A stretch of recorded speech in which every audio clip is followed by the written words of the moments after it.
అన్ని ప్రేమలు పెళ్లి వరకు చేరుకోలేవు. పలు కారణాల వల్ల మధ్యలోనే ఆగిపోతాయి.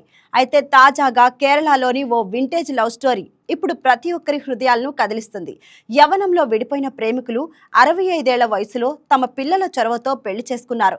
వారి గురించి ఇప్పుడు తెలుసుకుందాం. కేరళలోని ముందుకల్కు చెందిన జయప్రకాష్, రష్మి యుక్త వయసులో ఉన్నప్పుడు ఒకరినొకరు ప్రేమించుకున్నారు.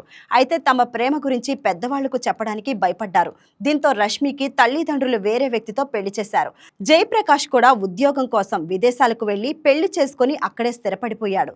అయితే 10 ఏళ్ల క్రితం రష్మి భర్త చనిపోయాడు. జయప్రకాష్ 5 ఏళ్ల క్రితం భార్యను కోల్పోయాడు. భర్తను కోల్పోయిన రష్మి సాంస్కృతిక కార్యక్రమాల్లో పాల్గొనడం, షార్ట్ ఫిల్మ్స్ లో నటించడం ప్రారంభించింది.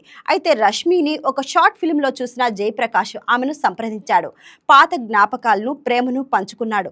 ఈ క్రమంలోనే వారిద్దరి పిల్లలు కూడా పెద్ద మనసుతో ఆలోచించి వారిని ఒకటి చేశారు. దీంతో పిల్లల సమక్షంలో జయప్రకాష్, రష్మి కొచ్చిలో పెళ్లి చేసుకుని ఒకటయ్యారు. దీంతో స్వచ్ఛమైన ప్రేమ ఆలస్యమైనప్పటికీ గమ్యాన్ని చేరుకుంటుందని పలువురు అభిప్రాయపడుతున్నారు.